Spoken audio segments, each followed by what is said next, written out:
afternoon or good evening. My name is Artur Świerczek, and I warmly welcome all participants of this GMRG meeting. I know that there are some of you who haven't been yet involved in the GMRG, therefore I just wanted to shortly indicate that these meetings held every year in different regions of the world are sort of DNA of the group. Networking, building relationships, and joint collaboration are among the most important aspects of the GMRG. To date, 29 on-site meetings have been held beginning with 1990, when the group was founded by two renowned professors, Professor Clay Weiberg from University of North Carolina and Professor Buchar Rho from Sogang University in Korea. This year is different, as this is our 30th in line and the first online meeting. Just a year ago, we planned to hold this meeting in Hangzhou in China and combine it with the PAMS Asia in Xi'an. Then there was a plan to move it up to Brazil. And finally, due to the pandemic, we ended up with the online meeting. The GMRG meetings aim to improve manufacturing supply chains through the development of theory and dissemination of empirical results. We meet up every year to share the ideas, enhance our expertise, and establish collaboration to conduct surveys. Ultimately, we are able to obtain the research results of global coverage, which are instrumental to draft the joint papers submitted to the top-tier academic journals. In these challenging times, I want to give special thanks to a group of people who are particularly involved in organizing this year's online meeting. They're mostly panelists of today's online GMRG meeting. However, at the backstage, being invisible for us, there are also Sweti Rupani and Professor Robert Widmer, who operationally make the whole meeting proceed. I would also like to thank Arizona State University for providing technical support, and Professor Marcio Tome from Pontifical Catholic University of Rio de Janeiro, who agreed to host the meeting. I also need to mention that Professor Marcio Tome made us this honor and accepted the position of the president-elect of the group. I'm glad to turn it over to you, Marcio. The virtual floor is yours. Thank you. Thank you, Artur. Good morning, good afternoon, and good evening for participants. We're spread all over the world, counting about 47 people in the room right now. This is terrific. I'd like to welcome you all for attending this virtual meeting this year due to the pandemic. I hope that everyone is being able to see and hear the presentation. I'll just make a short introduction to GMRG, talking about our vision and activities, and then review briefly with you what we have on planned for the agenda and the panelists. We will have this meeting organized in two meetings, one September 4th today and the other one in 2 weeks' time in September 18th. The meeting is being recorded so that you will be able to review it in different time zones. It's very difficult to get everyone around in a synchronous way at the same time, so that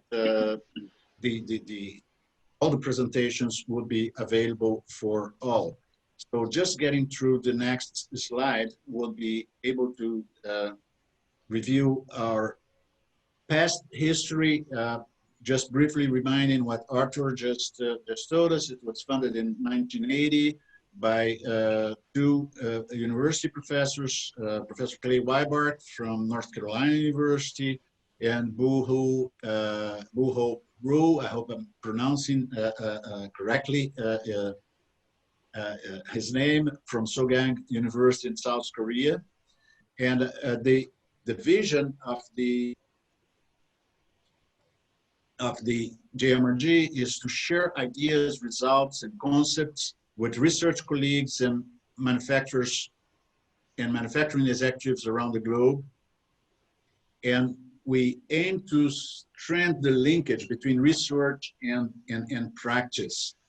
And we aim to improve manufacturing supply chains through the development of theory and the dissemination of results. The key characteristics of the group is that we are a multinational community of researchers with a global focus, doing systematic research and development of theory and disseminating results. I would add to this list of characteristics that GMRG is an all-inclusive group for the community, international community of operations management, research, and practice.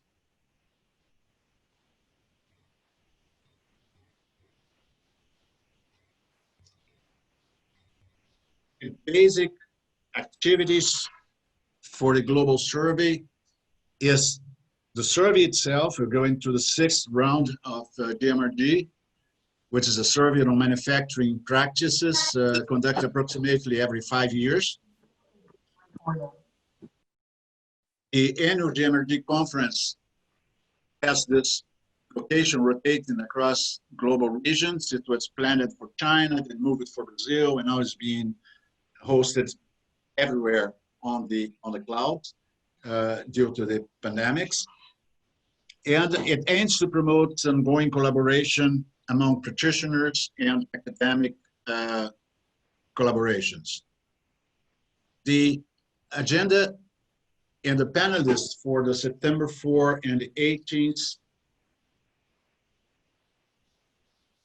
are a really, really good set of people that I'm really proud to be associated with. I would get the honor of having Professor Clay Weibark just after my short introduction of the agenda, presenting the phases of survey data research in general. Teresa, who is a past president from GMRG, will talk about the actual status of GMRG 6, giving us an overview of where we stand by now.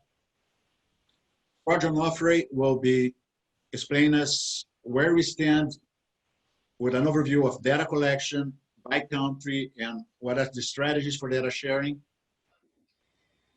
And still this afternoon, in the first half of the meeting, Thomas Crew will be talking about multi-respondent data collections. Teresa comes back to talk with us with data collection procedures and protocols in Qualtrics. And I'll be talking a little bit before coffee break on translations protocols.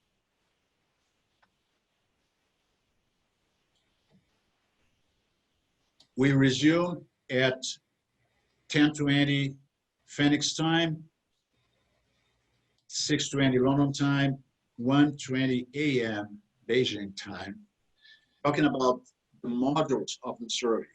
Core modules, sustainability, innovation, decision-making and culture, supply chain digitalization, and the methodology for qualitative and multi-level analysis with multiple respondent surveys to reach a closure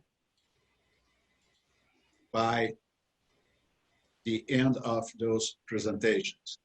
So thanking you all for that. I would like to thank very much Adeoke to accept to moderate this conference and panel, and I'll switch back to Adeoke for the continuation of our presentation today. And we'll be resuming the topics for September 18th in about 15 days. You have that agenda on the invitation you received it, so I'll not get into the details of this September 18th. I'll just call the attention to the fact that on September 18th, we'll getting basically a focus on dissemination of results, outreach programs, and publications. So don't lose our September 18th second part of the meeting, and I would ask Adeoke please to continue from here. Thank you very much. Yeah. Thank you, Marcio. Good morning, good afternoon, good evening to all the attendees. My name is Adegoke Oke, Arizona State University.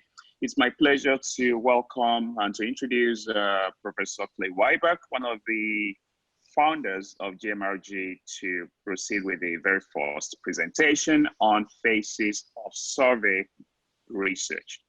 Professor Weiber. Okay. Well, the first thing I'm going to do is talk a little bit about the GMRG 6 as a prelude to the phases of general survey research. First of all, it's important that everyone recognize that indeed GMRG 6 is a global project. It's an exciting project. It's one that I hope you'll get involved with. All projects are a lot of work, but much of the work for this project has already been done. And for those activities that have not yet been completed, there'll be a lot of GMRG support. Okay. Robert, next slide. Uh-oh. These are the phases. You can see there's 8 of them listed, but it's not as debilitating as the poor guy in the chair thinks. They go in a common sequence that looks linear here, but it's not. There are feedbacks from later activities to earlier activities, but it involves setting the research questions, designing the survey, collecting, cleaning, and analyzing the data, and very importantly, providing feedback to the customers, the manufacturers that we've gathered the data from. And finally, presenting your findings and publishing the research. Robert? Oh, there's the nurse. That's the GMRG nurse. She's available later for any headaches that you guys might have. And I guess she's cured the poor guy that was holding his head in the previous slide. The topic has to be, in general, a contemporary management issue.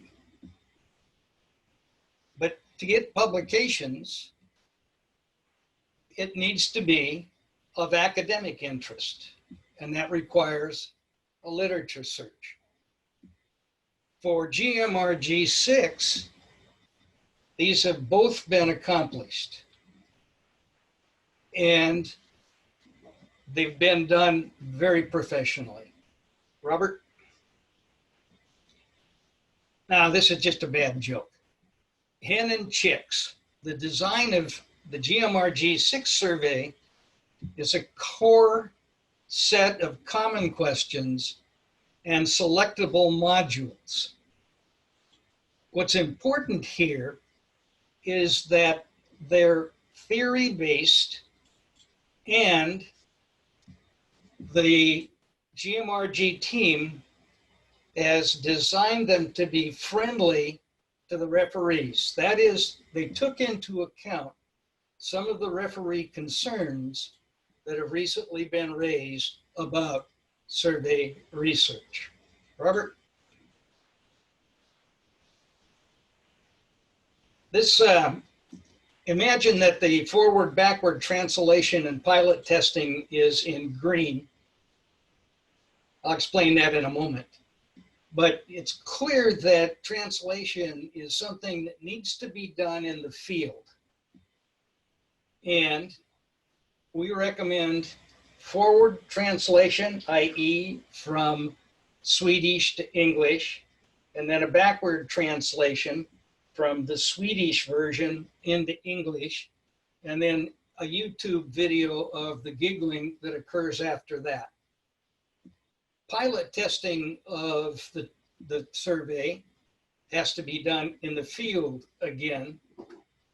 And you'll see on the next slide,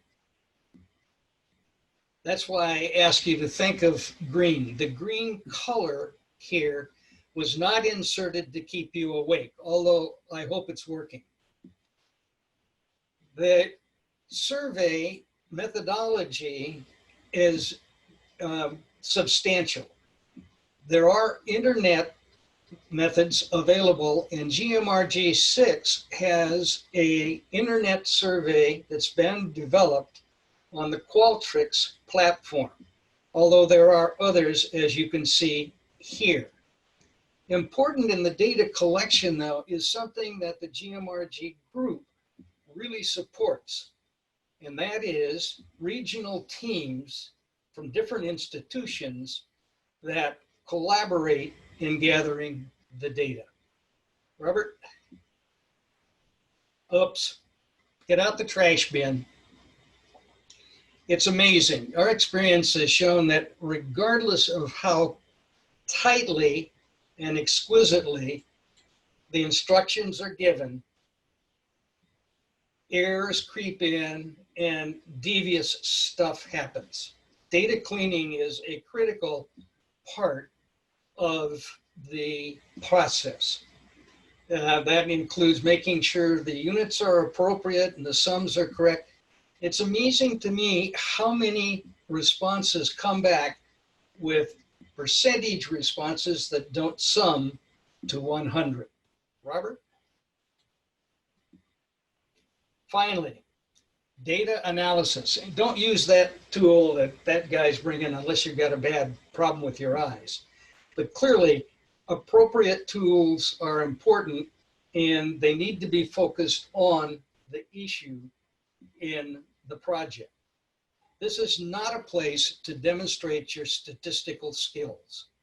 You need a clean, clear argument for the selection of your tool and how it helps you answer the issue or shed light on the issue that's being focused on in the project. Robert? Finally, a little victory dance. Presentations and publications. This is what we've been hitting for throughout all of these phases. But they require the development and selection of the appropriate venue for presentations and the appropriate journal for publications. And those will clearly constrain and inform the nature of how those are put together. And one other important piece of advice from years and years of refereeing, please proofread your publications. Robert? Finally, a postlude. We had a prelude. Come and join us. It's going to be a great voyage. There'll be a lot of fun. You'll come away with new colleagues and international friends, and we welcome you aboard.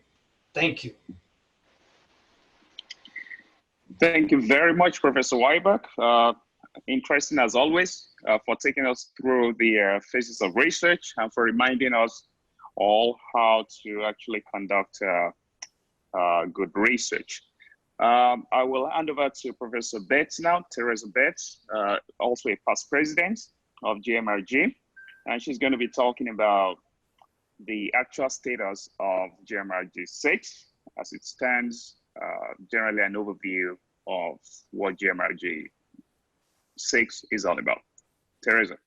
Thank you. All right, good morning, everybody from Murray, Kentucky. So I know some of you are 1:30 in the morning, and I so thank you for joining us. Actually, all of you for joining us.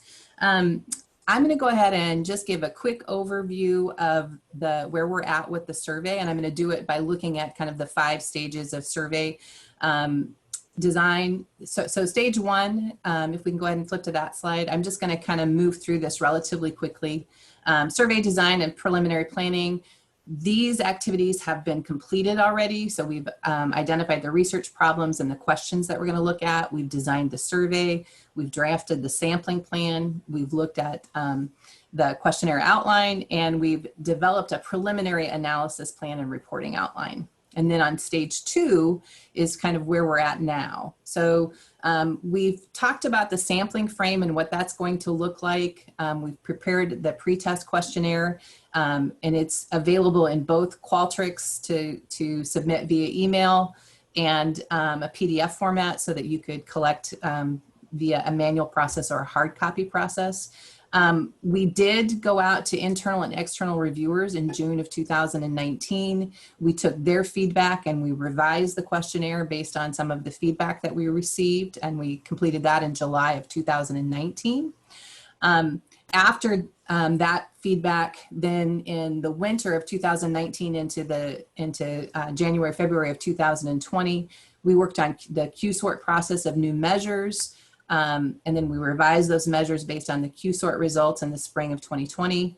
And then after that was completed, we began, and I say we very loosely as in the GMRG team, mostly Marceau and his team worked on identifying translation protocols in the spring and summer of 2020. Now, where we're at is from this point forward, if you see something in purple on the slides, that's my kind of asking you to think about volunteering to help kind of take us from the point that we're at today to the data collection process. So we're in the process of pre-testing. We have just a couple of manufacturing plants that have started that. We could use a point person for the pre-test coordination just to help kind of the communication amongst the people who are going to do the pre-testing. And we also need individuals who would volunteer to conduct a pre-test as well. And that's probably the most critical point right now is making sure that we get that pre-test data back, because we really can't move forward with executing the entire survey until we have the pre-test completed. Okay, let's go to the next slide, Robert. All right, so in stage 3 then, once the pre-test is completed, we're going to be able to revise the survey based on that feedback. And we're working on a manager feedback, kind of a product that we'll provide to people who complete the survey. And Frank, I'm going to just touch bases here that you're heading kind of the development of that report in terms of outlining what it's going to consist of. But I believe that there's an opportunity to make that reporting mechanism user-friendly and to document how we're going to generate that report. I know in years past, there's been something done in Excel, there's been something done in Access, and so I believe we're looking for someone who'd be willing to kind of take that role to help make that process user-friendly and document that. And then we'll have a sample report that we want to share with the data collectors. So when you are trying to recruit your manufacturing plants, it's something that you can use as part of the show and tell with potential survey participants. And then also in stage 3, we need to finalize the training information and delivery method. And we have kind of individuals that have been actively engaged in certain areas, like developing the outline for the sampling plan, developing, how many survey respondents everybody that participates needs to collect. And then also I've been working on documenting how we would use Qualtrics and to collect our survey data. And so we have pieces of the puzzle that we need to put it all together in a professional format. And then data collection would begin as soon as the pre-testing is complete, right? The volunteers, we need to collect data. So George had a form that he had put out, I'm gonna say a while back, and I've included a link to that at the end of this. And maybe I'll let George, when it's your presentation, you may speak to whether or not you want them to use that form or just email you, but I've got a link to that form in this presentation. And then data collector updates on completed and in-progress surveys. We need to have a process in place so that as you start data collection, if you email to a manufacturing plant, you'll need to have some method of seeing, have they completed what portions of the survey or all of the survey and just some type of update. So we need someone with a Qualtrics license that could be the point person on developing and sending that update. And again, as Clay mentioned earlier, those that have been involved, I've been involved in helping develop the Qualtrics part of it, and we would help whoever would be that volunteer, but we're just really looking for some volunteers to step up and take on portions of what we have for completing this process. Okay, and then next slide, George. And then stage 5, right, is the data quality checks, the preparation of the data file and distribution of the data file. And there, I think we have kind of George is going to be responsible for that type of distribution of the data file. And but I'm not sure at this point, we may have other opportunities there for people to help and participate, but we haven't specifically defined those yet. Okay. So in conclusion, we hope you'll volunteer at least to collect data. And so there's the link to the GMRG 6 country co-investigators. And then if you're interested in volunteering in one of the areas that's identified in purple, right, there's a link for the GMRG 6 volunteer link, and it just basically is a checkbox where you can enter your information and what you would be interested in volunteering in. So that's a quick overview of where we're at. And again, I anticipate when we come back on the 18th, we'll have some more information about progress on the pre-testing. Thank you, Teresa. Thanks for that very good overview of the status of GMRG 6 and for the call to arms. As we can see, it takes more than a village to raise a child, so volunteers are needed.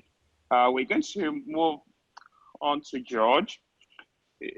Again, people are responsible for this data collection. These are the people on the ground. These are the people who actually do the work. So George is going to give us an overview of those data collectors by country and by data. George. Hi, everyone. My name is George Onofre, and I look after the GMRG data collection process. So if anybody has any questions, anything in relation to how can they become a volunteer for data collection and so on, please get in touch with me. I'll be more than happy to help you. To date, if we can go to the next. So to date, we have 37 registered country co-investigators, which are, they've signed up to collect data among 20 countries. 5 out of those country co-investigators, they haven't yet confirmed the country, but I've sent an email, and if any of you have received an email from me over the last week in relation to what country are you planning to collect, please reply and let me know what country you are likely to collect, because that will allow me then to have for each country who are the representatives that are going to collect for that. Next, please. So as you can see here, this is a very quick overview by country. And you can see in each country how many representatives are there, right? As you can see, we have in Australia 1, in Brazil 1, in China 1, Colombia 2, Croatia 1, Ecuador has 6, Germany 1, India 1, Indonesia 1, Ireland, we have 2 in Ireland, Nigeria 1, Pakistan 1, Poland we have 2, and Portugal, Romania 2, Russia, South Korea and Turkey 1. In US we have 3 representatives, and then in Vietnam we have 1. Okay, so what we are trying to do is we're trying to get everyone to kind of connect. And once we have finalized the list of all data collectors, what we want to do is we want them to put the data collectors in touch with each other so they can collaborate in terms of data collection. Because one of the things is if you're collecting in the same country, you want to make sure that you don't collect the same, you could go onto the same manufacturing company. So that's one of the things that we want to avoid. Now, just to mention that the email that I sent earlier on this week, it was sent only to people that have not mentioned the country that for which they were collecting data. So if you haven't received an email as a data collector from me, that means that you have specified your country for which you are collecting.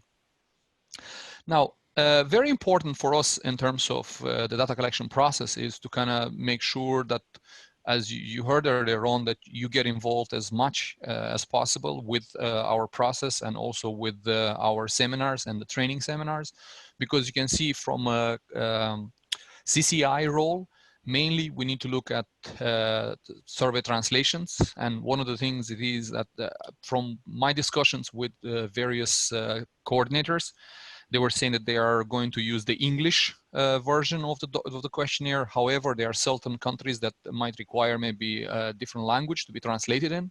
So therefore, that is very important, you know, to pay attention to. And Marcio is going to talk about this protocol of survey translations.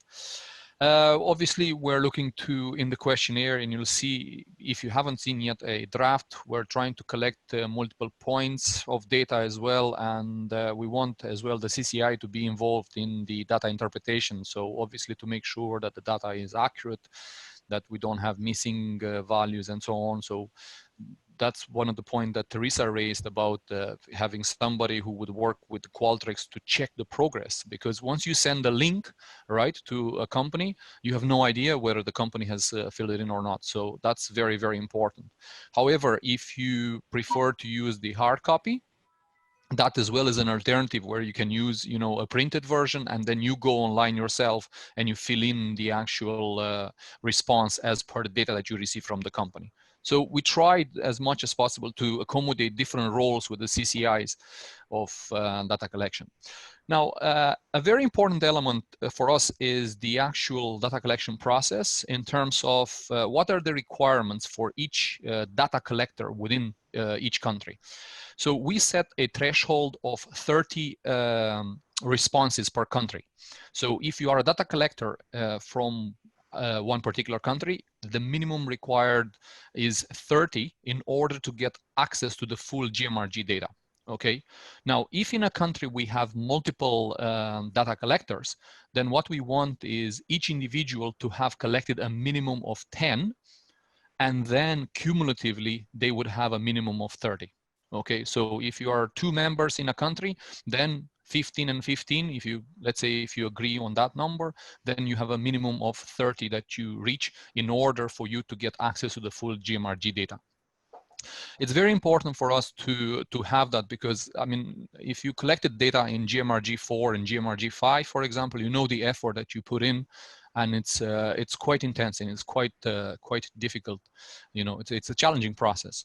But that's one of the things that I would like to encourage any of you. If you have seen, for example, your country having only one data collector, right? Please get in touch with me.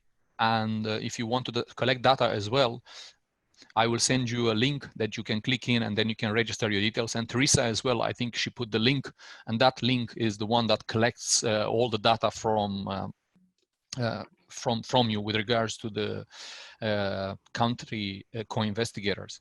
Also, if you haven't seen your country in the previous slide, so in the previous slide, well, I had all the countries. If your country is not there and you're willing to collect data, please get in touch with me and register as a data collector, and that will then allow us to put you into the list.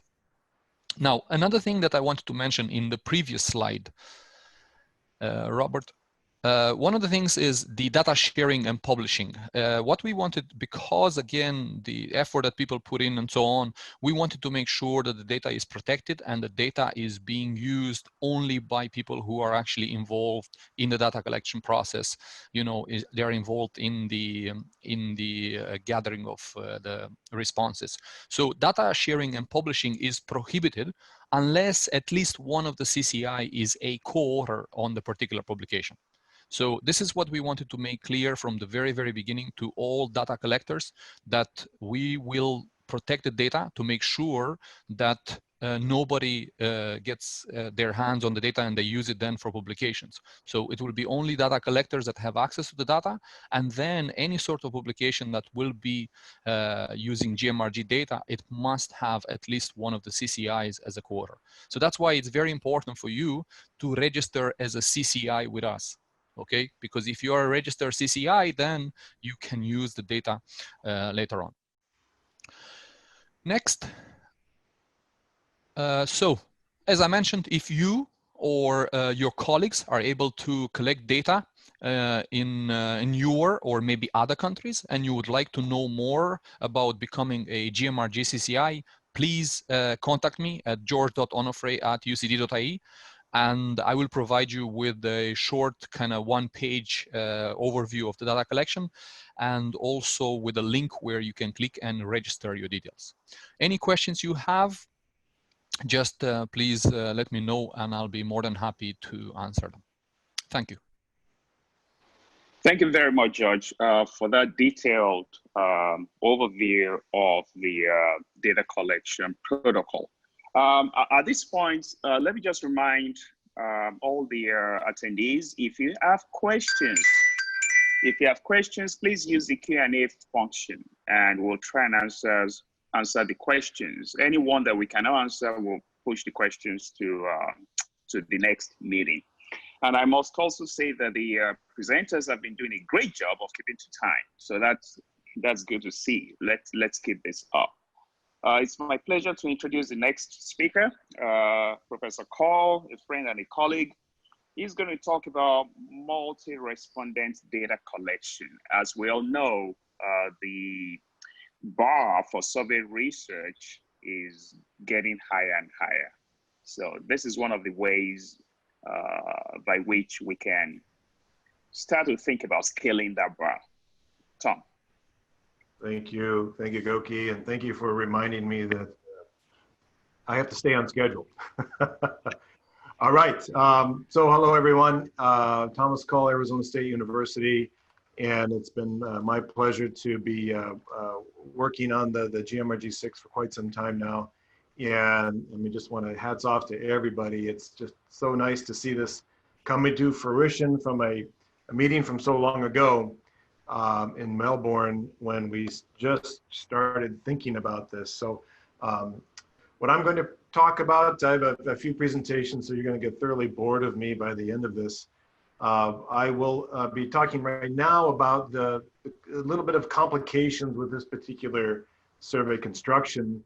And you'll see this in a moment. And what I want to do is first point out that in our quest to try to be flexible and adaptable for everybody's needs throughout the world, but also to be responsible for really the scientific need to have reliability in our responses, we've created multiple ways in which this survey will be deployed, and while also being able to collect multiple respondents, multiple informants, making sure we get the key informants and the multiple respondents as needed. So we have an email-based Qualtrics, so I'll be showing to you the way to visualize that. That's continually being updated. You'll see multiple versions of this later. Talk about some paper-based issues that everyone who's going to be a data collector should keep in mind. And then really some open-ended issues that we still have not yet nailed down once we start to really take into account this critical issue of non-independence of samples. And it's not the easiest task, and I'll illustrate that in a second. So Robert, next slide. The way to visualize the flow. The data collector is going to be gaining a point of contact with a facility. Remember that the unit of analysis here is the facility. It's not a company. It is a single facility, and sometimes that's not altogether clear. But there will be a point of contact that could be the primary informant. It may not be. But the primary contact will work with a primary informant who will also work with multiple other informants and create a set of multiple respondents. So if you start at the top, there is a data collector contacting a plant. That PI, or primary informant, that you get to will be identifying the multiple informants for all the various modules, as well as the areas where multiple respondents are needed. In particular, the culture and leadership module. I'm sitting there in the green box, the big green box there. And then, I mean, this is really both for email and this whole conversation needs to happen in the paper-based as well.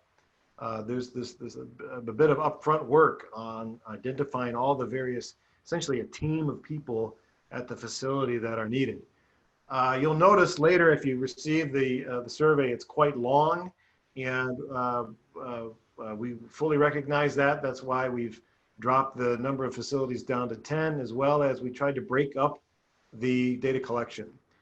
So I'm dropping down to the next level, where we expect the various modules to be responded to, and these will be the informants, the various people that are knowledgeable in those areas. And so we'll have in the email, essentially the survey, what happens is the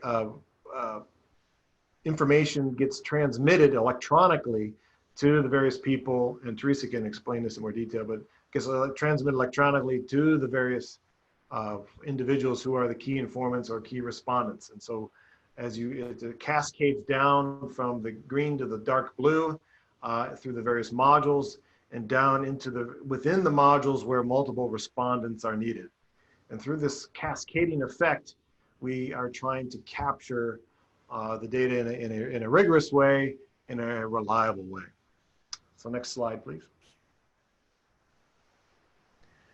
Regarding this, so if it's paper-based, we got to keep in mind that this is continually evolving. We're trying to make it user-friendly, but there will be this issue of multiple copies. It's not a situation where one copy can be sent unnecessarily. There's a coordination that's needed wherein the copies of the various elements of the paper-based survey need to be made. And I think you'll need, if you're a data collector, plan to use the paper-based, please coordinate with Teresa and George on this, as that's a challenging, at least a little bit of a challenging coordination. Once we've set it up so that if you're using the paper-based, that once you receive those back, or if some data collectors are there on site, either way, once you have all of the paper-based responses, there is an input, user-friendly input function in Qualtrics that has built-in quality control checks that are meant to prevent problems. So those are some nuances of the data collection on the paper-based. Other nuances to consider, for instance, if you're working with a smaller facility, and we mentioned that there are key informants with maybe the supply chain module and the key informants with the innovation module, these all may be the same person. If it's a small enough facility and you can validate that the individual is knowledgeable, we'll need validation of that. If that's possible, then all may be the key informants for the modules. There may be overlap, which is quite fine for smaller facilities. As facilities get larger, that's less and less likely to be able to validate. Also, with a unit of analysis of a facility, we're trying to make sure there is independence between facilities. In other words, if we have some companies with multiple facilities, and we need to still open for discussion how exactly we control that. For that, one of the ideas is that if they're distinct enough, if the facilities are distinct enough in either with industry, in different industries, then it's possible. If a large enough company, just ownership has to be just on some paper somewhere that they're owned by the same company, that may qualify. So that's open for discussion, and I think that needs to be something that's coordinated with us as we go. Next slide there, please. Go back one, since I'm done there, please, Robert. A lot of this will be coordinated with, I want to bring up with George Onofre, who's going to be coordinating with you as a data collector. Please utilize him as a mode of communication. He may not have all the answers, but he will be your way in which he will be compiling and coordinating that, and he'll be working with the rest of us on the design side to help answer those questions as we go. And we'll memorialize those answers, and so everyone, basically create a FAQ for everyone to share. All right, so yeah, please send questions to us as we go, and thank you very much. Yeah, thank you, Tom. You finished with 1 second to spare. Great job. Give me a goal and I'll hit it. Right, so let me bring back Teresa. She's going to talk about the protocol in Qualtrics. Teresa, over to you. Great. All right. Thanks so much. So we have some, we've used Qualtrics this time out to input all of the survey information. And so what I'll be doing in this kind of high level overview is just talking about the different ways that when we collect data, how that data will be kind of collected. So I'm going to review the fundamentals of how we use an email-based survey. And I'm also going to talk a little bit about what other options there are after the pretest is completed. All right. So generically speaking, we currently have two kind of approaches to collecting data. One is that you can do a hard copy survey collection where the data collector hands out hard copies of the survey at the manufacturing plant and then collects them and then enters them into Qualtrics. So regardless of, and you don't have to have a Qualtrics license to enter that, you just have to have the links to the survey to be able to do that, right? What we tried to do then is also offer another method that would allow you as a data collector to forward a survey link to Qualtrics to a primary contact at a manufacturing plant. And in doing so, what you would do is you would start into the same exact survey link the data collector would have in the hard copy, but it has a branch option which says, okay, I'm going to not enter the data, but I'm going to forward the survey to a primary contact at a manufacturing plant. Okay. And typically you would have had a previous conversation with that individual so they would know that this is coming, right? And so you're going to send that to them. They're going to get the, okay, here's our introductory email. Here's the link for the primary contact at a manufacturing plant. And then they're going to be able to input who they identify as key informants for each module, okay? They might self-select and say, I'm the right person to complete this. And so once they do that, once they identify all the key informants, for those areas that they've self-selected, right, it brings up the questions for them to complete.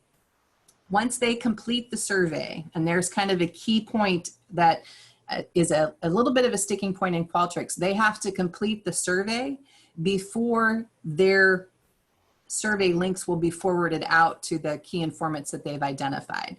Let's go ahead and take a look at this. Let's take a look at some terminology just to make sure that we're kind of all on the same page with when we say data collector, that's the member of GMRG who's collecting the data for the 6th round of the survey. The primary informant is the individual at the plant that the data collector works with to identify key informants to complete the different survey modules, right? Then we have what we would call a level 1 key informant, right? That's the individual identified by the primary informant that's got the expertise to complete those topical modules. And then a level 2 key informant is someone identified by a level 1 to say, and now here's some people that could complete another set of questions about this particular module. So let's go ahead and look at the overview of how this survey instrument flow would work. Okay, so again, at the very top, right, the data collector, the country data collector initializes the survey for a plant through this Qualtrics link. So you would go in and you would input a plant ID, a country code, your information. And then why this is handy is because that information is captured in that initial input by you, and it is automatically forwarded and included in the link that we're sending to the primary contact at the plant, okay? And so then we don't have to ask the primary contact at the plant to input that information when they complete the survey because it's just forwarded through the link, okay? And so then the primary contact receives their Qualtrics survey and they're asked to complete who are the key informants for the modules. And we have also set it up so that that primary contact could actually identify someone to complete the core module as well. Initially, we set it up thinking they would be the one to complete it, but in fact, they may have someone else that they think is a better key informant to complete that core module. So you can see that what could happen is the primary contact receives a survey. They say, okay, Mr. A is going to complete the core module, Mr. B is going to complete the sustainability module, and Mrs. C is going to complete the supply chain module, etc. for each module.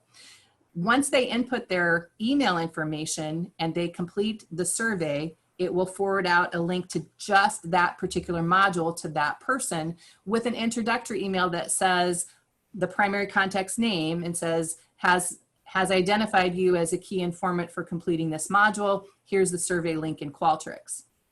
Okay, and so across the board then, these are going to be going out to at least one key informant. Okay, when we get to the culture and leadership modules, excuse me, the primary contact is asked to identify 3 to 5 people to complete the culture and leadership module. Okay, and then for those measures that need a second informant, right? Then the level 1 key informant is asked to identify who's a level 2 key informant that could also complete these perceptual questions. And so in that way, we are collecting data from multiple respondents, and from each of those, the contact information from the data collector and the plant ID is forwarded through each of the links all the way down to that level 2 key informant, so that we're not asking them to input information that's common across the surveys, okay? Let's go ahead and go to the next slide, and I'll just kind of touch bases on a couple of works in progress and some things that we want to do with the pre-testing, okay? I'm sorry, Robert, could you go back to the slide? I've got just 2 more points I want to make about this. There are 2 challenges with using Qualtrics in this fashion, and we'll emphasize it in the training, but I want to start by presenting it now so that everybody's aware of those challenges. If the survey links won't, so the survey links won't be forwarded on unless the previous individual has actually completed the Qualtrics survey. So just because the primary contact identifies the key informants, if they don't complete the survey, it won't automatically forward them on until they finish that survey. So that's going to be something that, you know, we communicate in the email that goes from one contact to the next.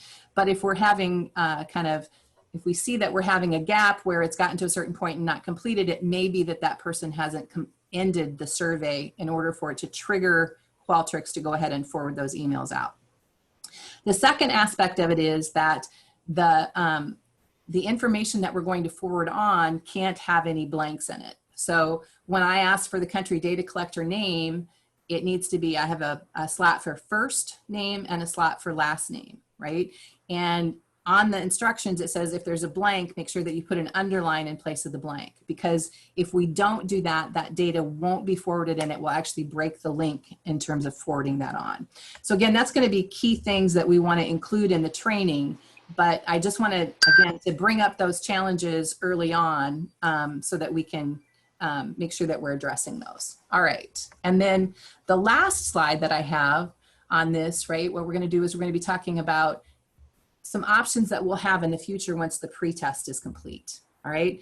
I know that in the EU, George and Yasna have done a great job of communicating that there's challenges with collecting information about emails and private information. So once we're done modifying the current set of surveys, I'll create a set that's anonymous. So the management of that will be different than the email version, right? There'll be links to it, but as a data collector, you would have to forward the links to the primary contact, and they will have to input the plant ID and all of that information that would normally be transferred across those email links, okay? It's currently set up that you input all of the information at once, right? So if I'm a data collector and I go to a plant, I wouldn't necessarily, and if I got 3 of the modules done, but not all of them, I would need to wait until I had all of the information to complete that. And I'll set up a set that you can input in portions as opposed to inputting it all at once. But I want to wait until we have the information back from the pre-test to do that. All right. That concludes my portion of the presentation. So I'll look forward to any questions, and we'll try to make sure we get good answers back to you in a short amount of time. Yeah, thanks, Teresa. Just a reminder again, if you have questions, please use the Q&A function of Zoom rather than the chat function. The chat function is for general issues.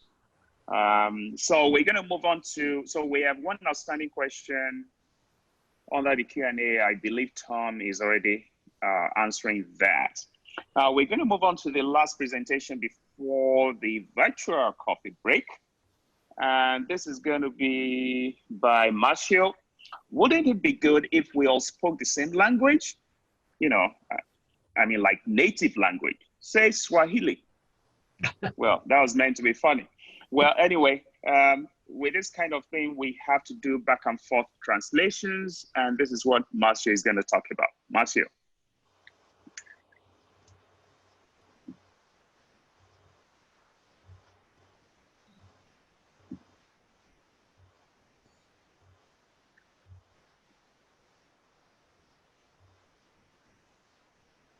All right, I'm unmuted now. That's okay. It's great if you can speak just one language, and it's great also that we're not unmuted, right?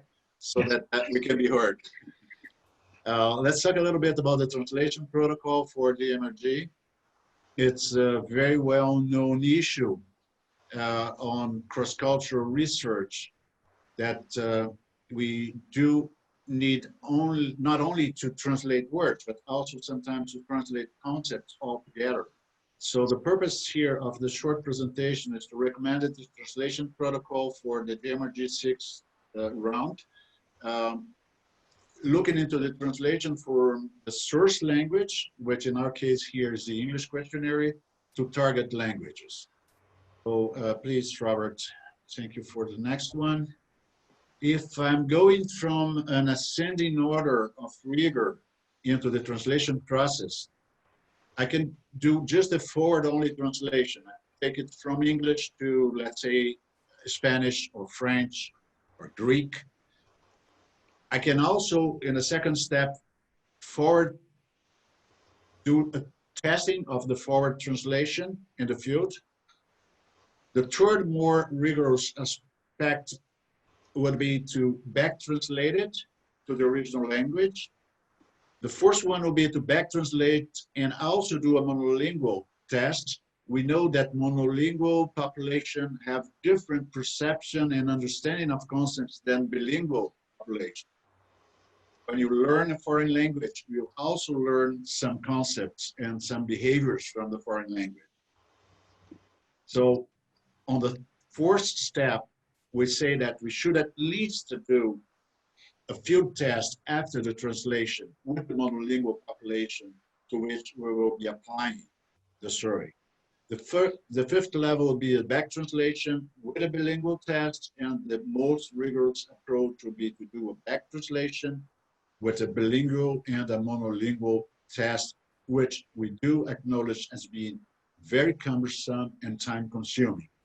So by therefore, we'll get through the different more rigorous protocols and came out at the end of this presentation with a recommended simple protocol that includes back translations from the target language to the language of the application of the questionnaire, and then the back translation to the target language. So in the next slide, we can see that translation is really an essential aspect of data equivalence in cross-cultural research. The back translation really allows the modification of words and concepts that has no precise equivalence in other language. I can give some short examples. In Portuguese, words like polis and politics, exploration and exploitation have no semantic equivalence. This requires additional instructions in the questionnaire if you want to convey the proper meaning of those terms. And this is well documented, for instance, on the work by Zhao and colleagues. The cultural differences might also be detected during back translation, and several examples are in there with cultural differences affecting translations, with examples provided for the Chinese culture by Zhao and colleagues in previous publications. So that brings us to the next slide, please, where we look at at least two types of equivalence. One is to get ways of judging the comparability of language if you have semantic equivalences, and also if you have conceptual equivalences, what will be the similarity of interpretability. Are we understanding concepts the same way?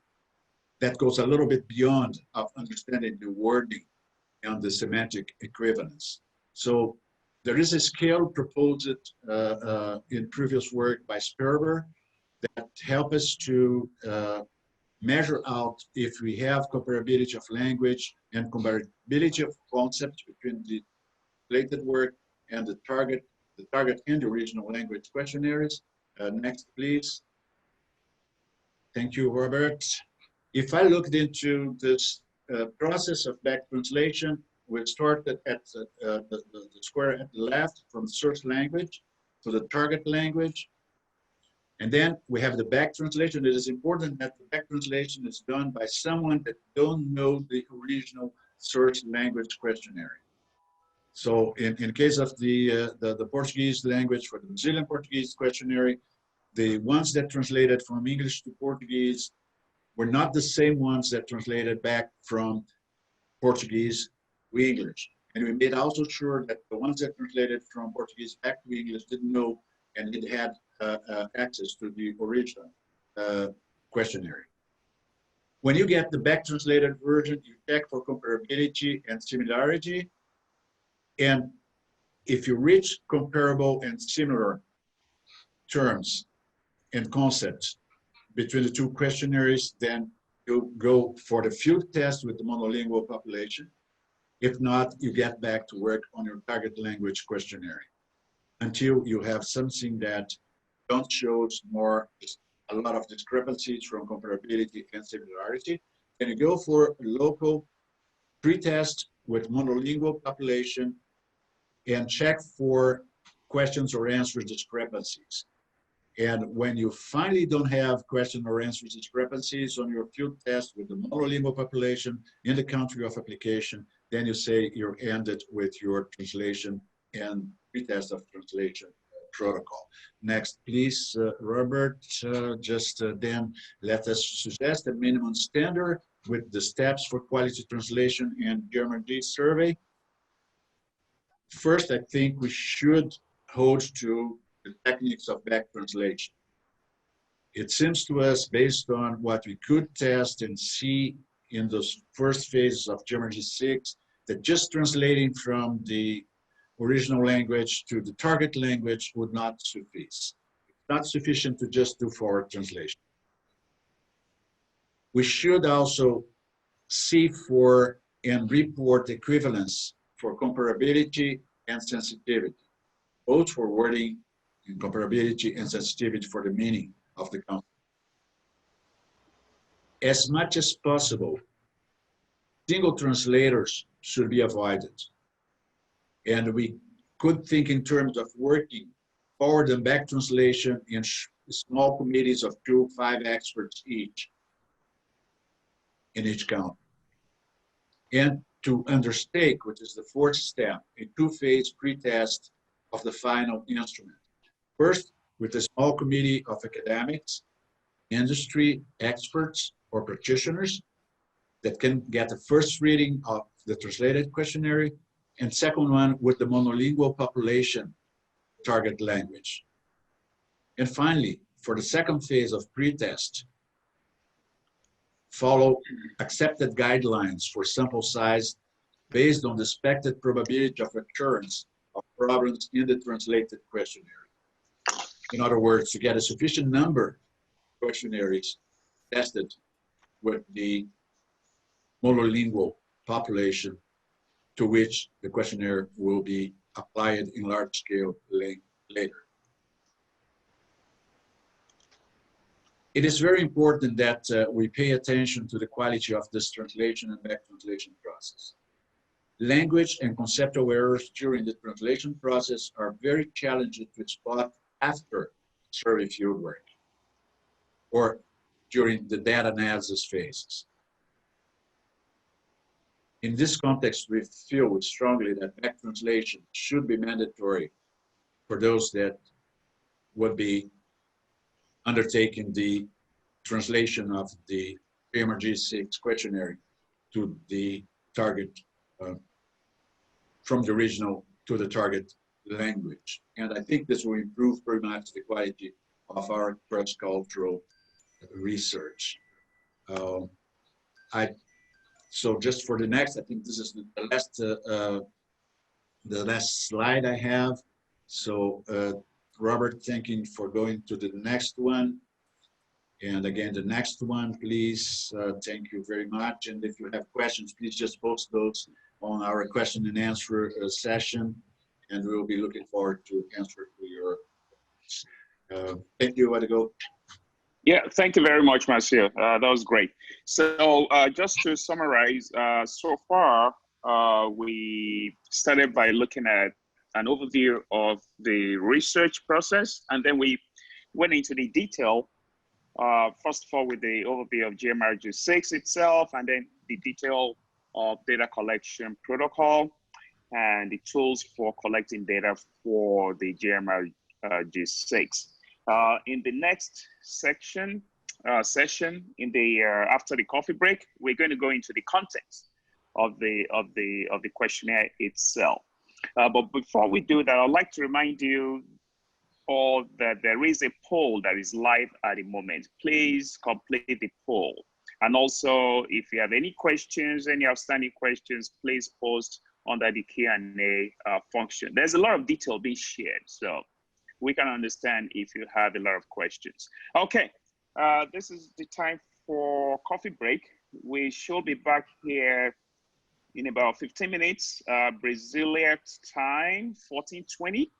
Phoenix time, 10:20. London time, 18:20. And Beijing, very, very early in the morning if you're still awake, at 1:20. See you guys soon.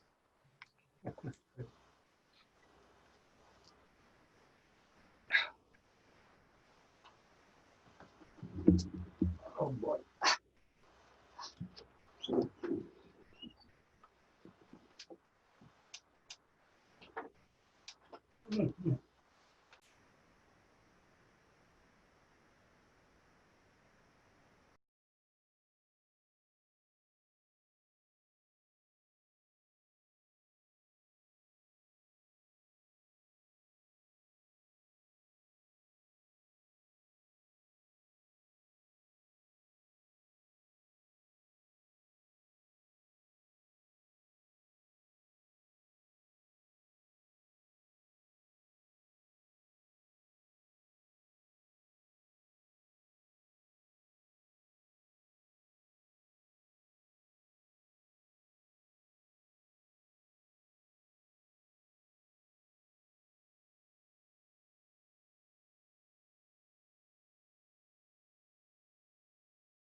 Hello, everyone. Welcome back. There are a couple of questions in the Q&A function. One is for George, and I think the second question, anyone can take that. Teresa, Tom, or Professor Weiberg, please feel free to directly answer the second question. So we move on to the the second part of the conference. We're going to start with the discussion about the core model of the GMRG 6. Tom?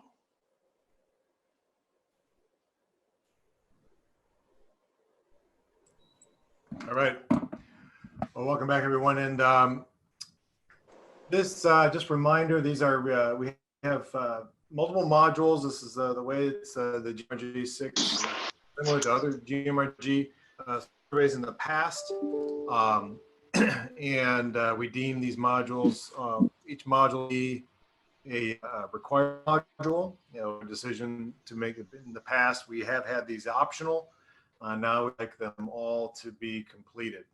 And that is it's a bigger task for everyone, and we recognize that. And so, as always, we are here to help.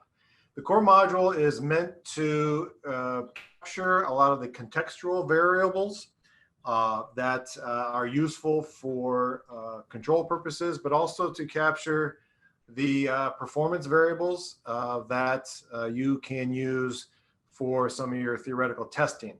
The basic structure of the module is very similar to GMRG 5, although we did reduce various elements from it.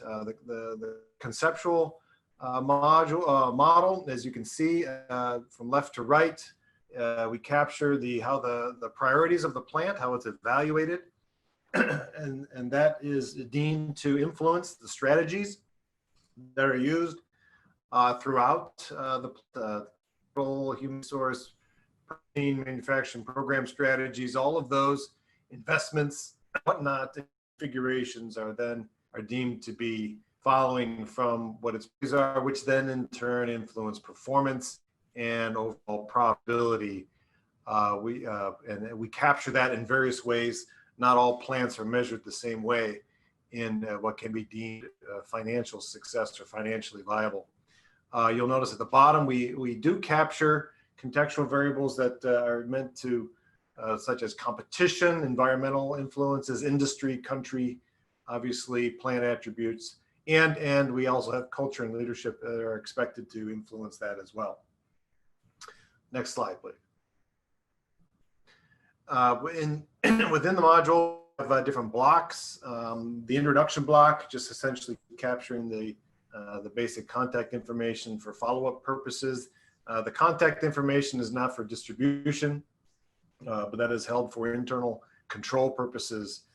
What is for distribution will be the following three: demographics, to capture industry size information, the number of employees, the volume, also the technical characteristics of the plant inventory, turns, inventory, labor, the different breakdowns of labor, products, most of the attributes of the key products of the plant, all like that, essentially considered demographic questions. So we see 31 of those. Next block, the competitive priorities, context, and performance. This is where we capture the dimensions of how the plant is evaluated, the priorities of the plant, as well as the performance related. These are obviously separated to at least alleviate as best as possible common method bias. And we include objective as well as subjective measures there. We capture the competitive environment. This is somewhat akin to the 5 forces model that we look to get captured. And last are the internal practices. We have 11 questions there. And I'll show you a nuance in the next slide. But this is meant to capture the where those decisions are being made in order to achieve the priorities of the plan. Next slide. Please, Robert, thank you. One interesting thing that's different from the past with respect to performance and investments. Performance we felt it was important not only to capture, in the past we captured the plant relative to itself. In other words, we look at its unit, its cost performance, quality performance, and whatnot relative to itself, which is shown there as 2 years ago, but also relative to other benchmark plants. We wanted to include that as well in this iteration. So we have essentially 2 ways of looking at performance, and I know plants look at that. That's more realistic for plants that are out there. And then we also did the same thing for 2 reference points for investments, both from the past and investments in the past, and also to gauge its current level engagement with a particular programmatic area. So if you see in the bottom left, for instance, we're looking at quality management, various quality management programs, Six Sigma. We're looking at how much they've invested currently, and then the current level engagement. The idea is here that we felt that some of the plants have already invested in this from a few years back, so the level of investment in the last 2 years would be low, but we don't want that to imply that they're not currently engaged in that practice. So we wanted to really capture both of those as a way in which to measure effort in a certain area. Next slide, please. So real quick overview of the core module. Once again, it's the intention here is that we're trying to provide the performance as well as a lot of the control variables that are of use. They may be useful and has been used for instrumental variables for those who are looking to, and we know this is a cross-sectional survey, and so issues of endogeneity obviously will be brought up.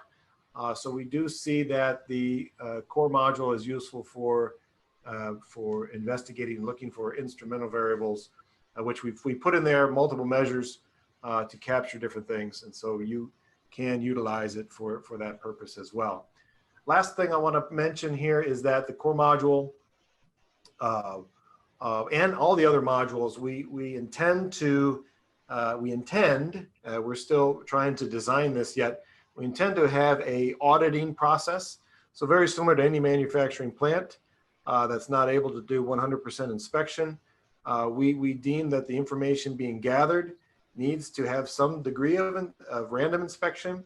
And so we'd like to institute an auditing process since we are using key informants.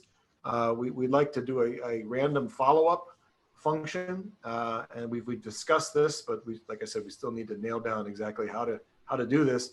But we'd like to be communicative to the key informants that we would like effort being put into accurate answers.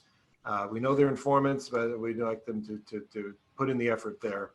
And so keep that in mind as if you're a data collector answering this question of validity and reliability. We're trying to embed that as much as we can in the process. Yeah, thank you very much, Tom. That was great. So the next set of presentations, we'll now start to look at each of the other modules, starting with sustainability. There's a live question from Nicola. So please, panelists, if any one of you would like to address that question. Yeah, Marcia, sustainability. Great. Thank you, Erigo. Let's talk about the sustainability module and how it was conceived at GMRG 6. The sustainability module actually deals with the process improvement, the decision-making that goes into process improvement at the plant level. So the overarching research question for the sustainability module is how does sustainability affect the decision-making process within the plant? So the focus here is clearly at the plant level, as the plant is the place where fundamental decisions for sustainability are made and put into action. So to face this complex problem, we split the overarching questions into a set of more specific questions that we see in the next slide, please, Robert, which is basically It's based on some original research work provided by Teresa Betts, David Lucine, and people working on, including myself, on the sustainability model, but essentially came from some original research looking into the specific research questions. The first one is, how do sustainability competitive priorities affect the operations managers' decision-making processes? So we have the sustainability priorities from one end, and then the decision-making process characteristics of inclusivity, breadth, and depth, and how it is affected by the sustainability priority. And in order, how does characteristics from the decision-making process would in turn affect the decision-making process performance in terms of its speed and effectiveness. Which brings us to a third research question, is the effect of sustainability decision-making on plant sustainability performance. Those are the three main sub questions from the structural model of the sustainability part of the questionnaire. In the next slide, please, we'll see that we'll also look to see how the type of decision would in turn moderate the relationships, how it affects the sustainability-related decision characteristics and performance, how the types of decision would affect the relationship between sustainability and decision-making characteristics, how it would moderate the relationship between decision-making process characteristics and process performance, and finally, how it will moderate the relationship between decision-making process performance and sustainability performance. And finally, we looked at how do institutional factors affect the sustainability-related decisions, characteristics, and performance. That's looking with secondary data into institutional factors and its relations to the competitive. So in the next slides, we just have a first glance on the questions for the decision-making module. This is on the process improvement decision-making, and the sustainability questions are in there. It's a very simple and I think straightforward part of the questionnaire. We ask the respondents to indicate the percentage of influence that they would recognize on the factors for the decision making. We ask them to first identify a process improvement project, and for that specific project, what was the weight of economic sustainability, environmental sustainability, social sustainability, or other considerations into the decision-making process. And we ask an open question for them to describe which project they are answering about it. And then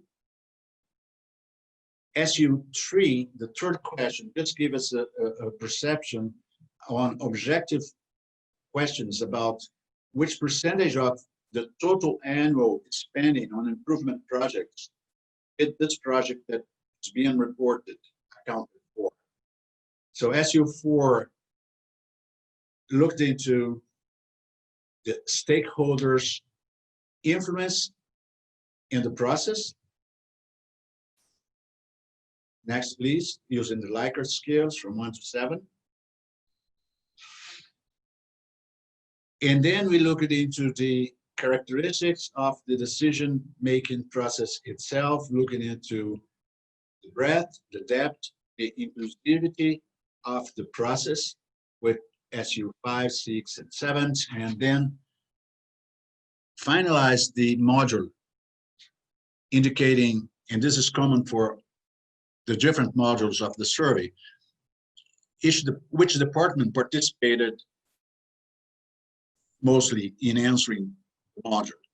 And we finalize with open questions, and Cole will be talking about the open questions and qualitative data being collected with the questionnaire later on, but would give us some more information about the ways that economic, environmental, and social factors are considered when process improvement decisions are made. How do the various stakeholders influence the decision at your plant? And in the next slide, that should be our last one, I guess, we ask also for open questions describing how the plant managers measure and value the relative importance of the different dimensions of sustainability outcomes, economic, environmental, and social. And finally, we ask to describe the major successful instance of a process improvement and how it impacted the economic, environmental, and social outcomes. Those open questions, they allow us to do some triangulation of data and comparison with perceptual data obtained through Likert scales with open-ended questions that could enrich the analysis and allow us to do some probing on the answers provided to the module. I believe this should be my last slide on this presentation. Please convey any questions to the Q&A session, and we'll be answering them today still, or by email, or on September 18th meeting. I thank you, and thank you, Adegoke. Yeah, thank you very much, Marcio. The next two presentations will be delivered by Tom Call. So please, with the first one, innovation, and the second one on decision making and culture, please, Tom, just roll over to the second one as soon as you finish the first one. Okay, over to you, Tom.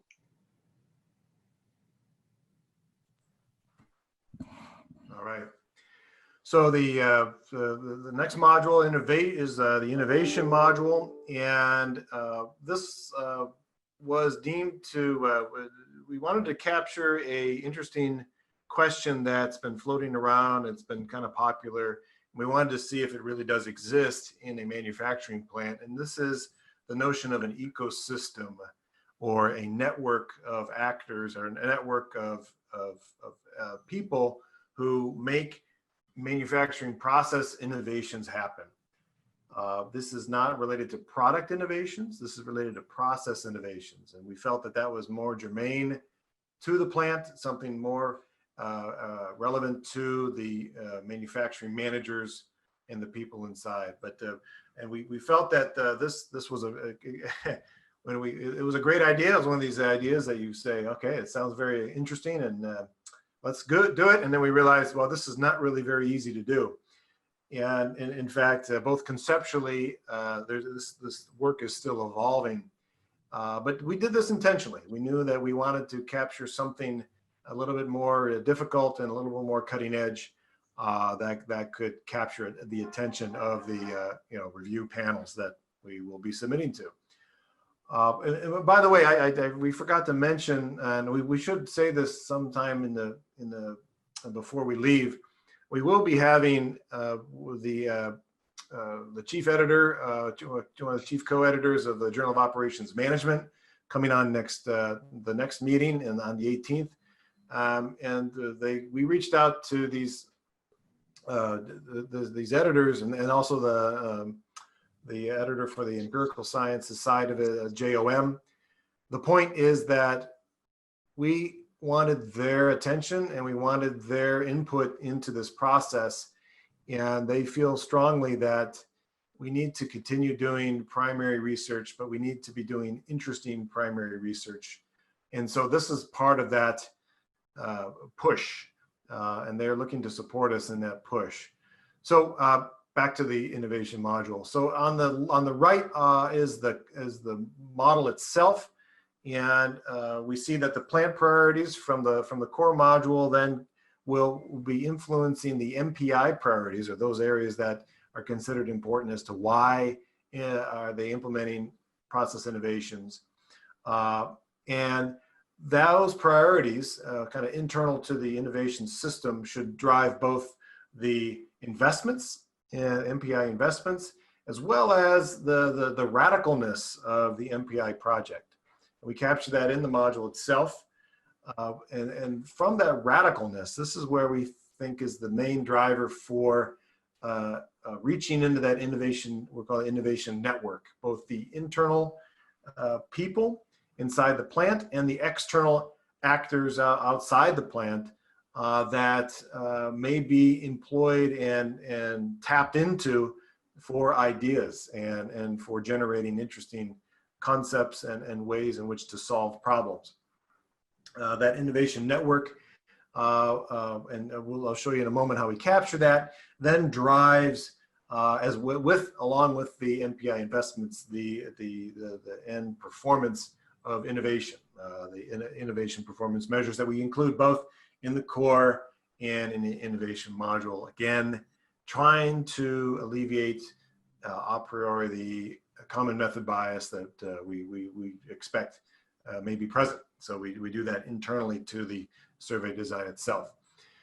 Lastly, in the innovation module, you see at the bottom, you see the innovation network facilitating mechanisms and perceived importance. We felt that these are likely moderators as to what areas of the innovation network are used and how frequently or how well they are used. And we deem those to be moderating effects in there. Now, as with all of our models, again, I'll emphasize that you can't really test this entire model in a single paper. And our models are always there to help inform our research investigation. We do these for the sake of the GMRG members to be able to find interesting questions within these large conceptual models, large frameworks. And so, this is for you, for the members, for your benefit. And all of these, if we haven't said it already, I'll say it again, all of these modules have a purpose and design document with extensive literature that is for you to build on. So we have done the preliminary work on motivating as well as grounding in the literature these ideas. They're for you to build on, or to correct us where we were wrong in developing these. So, but they're there for your benefit, and definitely reach out and tap us for those. Okay, next slide, please. All right, so how in the world do you capture a network in this? So we do this through multiple respondents in the module itself. We ask for various functions in the plant to be responding to questions of who do you use for knowledge, who do you use for information related to your function, and in particular related to the topic. And so you'll see down below where, say, in the last 2 years, we indicate how often you have given or gone to people in the internal function for information and knowledge and work-related topics. So this is what is trying to capture how frequently these other functions are used or integrated. And this is not, we didn't come up with this. This is something that others have used to capture knowledge networks and innovation networks. And so we're using those techniques here. So you notice on the, whoever this function is, they'll be responding for internal actors in the network, as well as externally in the bottom right, customers, suppliers, research organizations, etc., consultants and whatnot. And so we some of our theory is that, the more radical the innovations are, the more frequently they'll be, the larger that network will be. They'll be expanding externally, and more to the external help may be needed. So more for more exploration purposes, internally maybe more for exploitation purposes. And that's roughly the idea that we're running with. So once again, the next slide, please. What we'll do is we'll take this. You can form an adjacency matrix as long as you, on the upper left-hand side, so long as you're capturing these various functions, as many can be captured, We can then itemize how frequently they interact with these various network actors. And on the right, through, and this is just a real simple graph online website that I use to just create these simple graphs. Again, totally hypothetical. It's my manufacturing plant that I have in my backyard here. This is what I use. No, but this is so this essentially would be, you can use network type indicators and network type measures, like eigenvalues and network dimensionality measures and whatnot, for maybe making predictions as to what this network may or may not do inside the plant for enabling process innovations.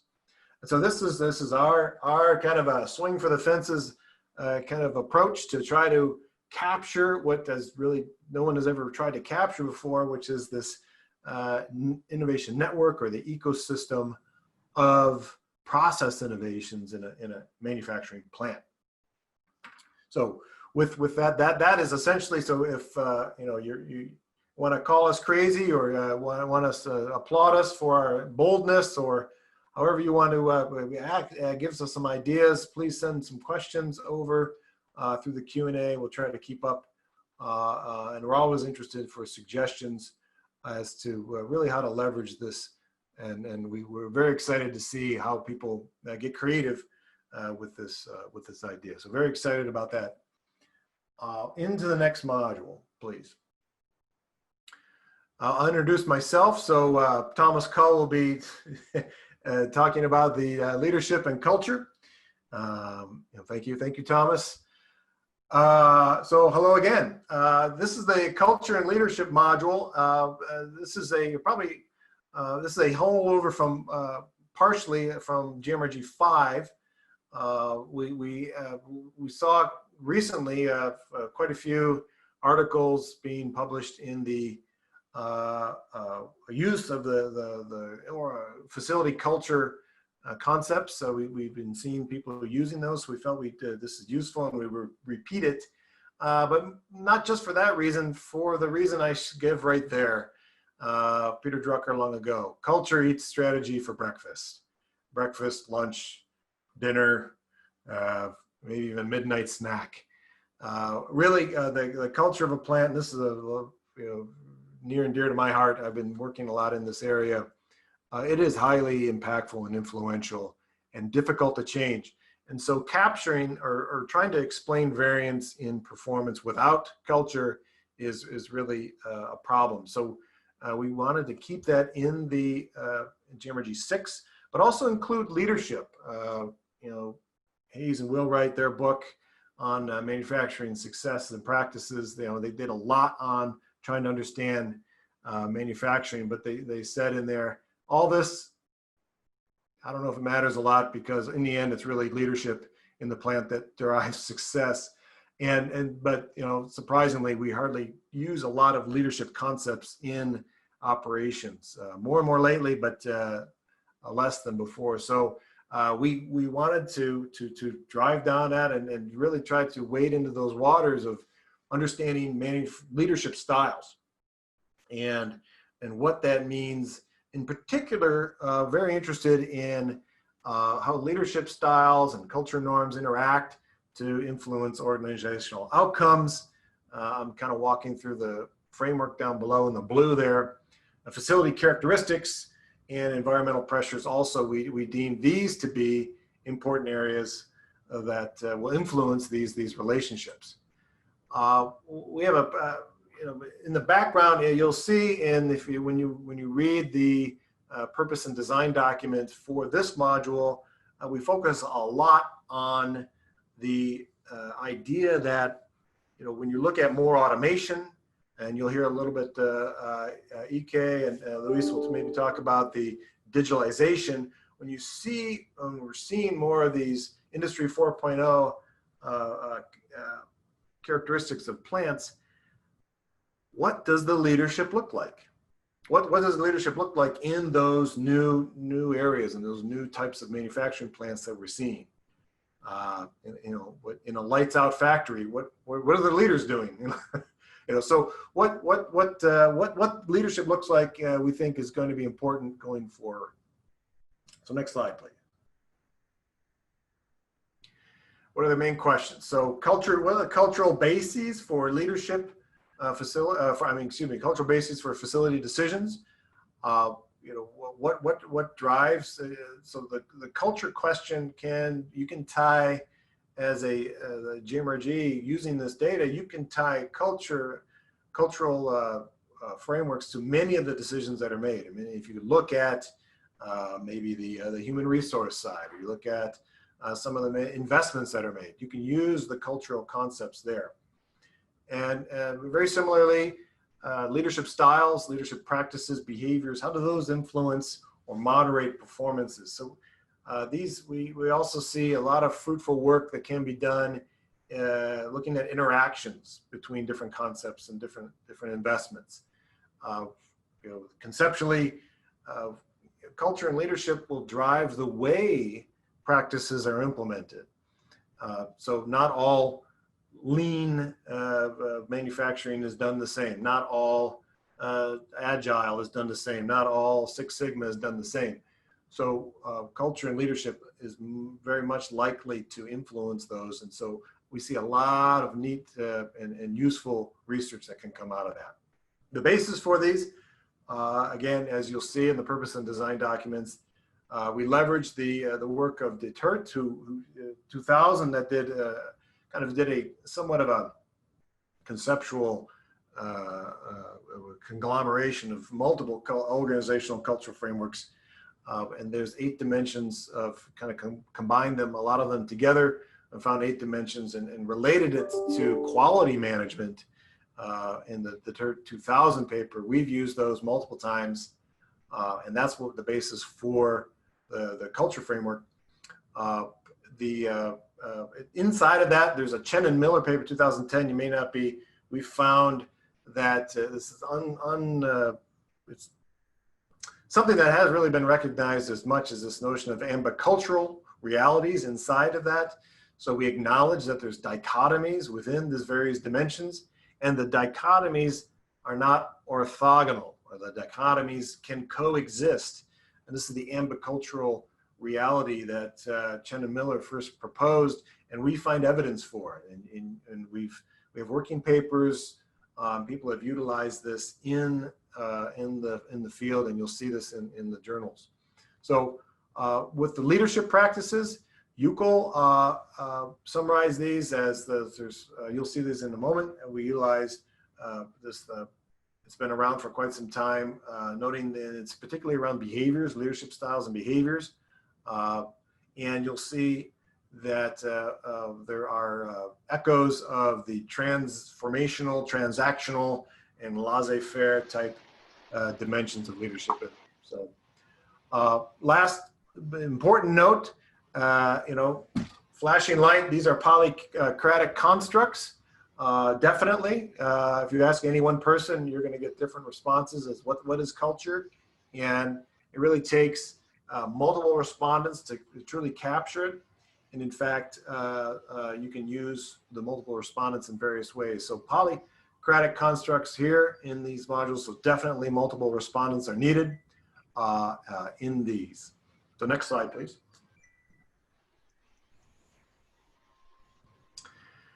Just so if you're not familiar with these Deterts, and Yuko here is on the left, the facility culture, we essentially took those 8 dimensions and itemized them into these 8 different areas of rationality, long-term horizon, intrinsic motivation, stability, norms, production-centric, collaboration, centralized, and internal resource norms. So all of these are being captured, but we capture both ends of each of these dimensions. We in the culture module, and then in the practice of facility leadership, on the you'll see it's kind of hard to read the boxes that go down on the left-hand side of that white larger box. You'll see clarifying, monitoring, short-term planning, developing, supporting, consulting, recognizing, empowering, and visioning. All these have been measured before. This is nothing new. We just use what others have done. But we note that you can see how they have been shown to have second order constructs of task, relation, and change. And this is what I mentioned about echoes of the, if you're into the Bass and Ovioli, I'm saying that wrong, Oviolio work of transformational leadership or transactional leadership, you'll see that echoed there as a task and change also as well. So if you're interested in at least capturing the overall concepts, I know those are different measures that they use, but same underlying ideas. So anyways, this is what is underlying the facility culture and leadership. Next slide, please. If you have questions about this, once again, I want to emphasize we have that purpose and design document that describes why we're justifying why we use these, where the measures came from, and how we develop these measures. They've been Q sorted and validated in that way, and so they should, we hope, work well for us in this round of GMRG 6. Yeah, thank you, Tom. The next presentation is on supply chain digitalization by Ike and Louise. All right, thank you, Goke, and greetings to everyone. I'm going to be presenting the supply chain module. If I could, Tom, if I could paraphrase your statement there, I mean, one could say that digitalization eats supply chain strategy for lunch. How is that? So now before I continue, I'd like to recognize a few folks that have really contributed to this model. Obviously myself, Louis, and Evelyn Vampoki from Brussels has three of us met on numerous Zoom sessions looking at this this particular module. And also I'd like to thank most of you for your input in the various meetings that we've had looking at these this module. So credits go to all of you. Now, I'm not going to go over all the slides since you already have the slide deck with you. So I'm just going to hit on some of the key points. Obviously, like I said, digitalization has really come to the fore given the recent environment that we face. So this could not be any more appropriate this time to look at the role or the effect of digitalization on supply chain strategy. So in terms of motivation, the advent of the fourth industrial revolution, as was alluded by Tom earlier, that is built on digital technology is rapidly transforming the supply chain, distribution, and network as we know it today. We've seen a number of recent call for papers by top journals asking, research in the area of digital supply chain. So those all really motivated the interest to look at digitalization and the role it plays in terms of designing a supply chain. Next slide, please. So again, in terms of supply chain digitalization, it helps to improve the capabilities by allowing companies to trim operating costs, improve product quality while increasing sales revenue through expanding market shares, developing new products, and meeting customer needs. So obviously, these are all points that kind of support the fact that digitalization has actually transformed some of these companies that have embarked on it. And consequently, that's why we wanted to take a look at how the role that it plays and how that can help to develop even much better capabilities of supply chain. So next slide. So now in terms of the digital technology themselves, in the core module, we have questions that really ask them the investment they've made in these technologies in the last 2 years and the current level of engagement. And this is how we've been able to gauge the extent to which these companies have invested and engaged in digital technology.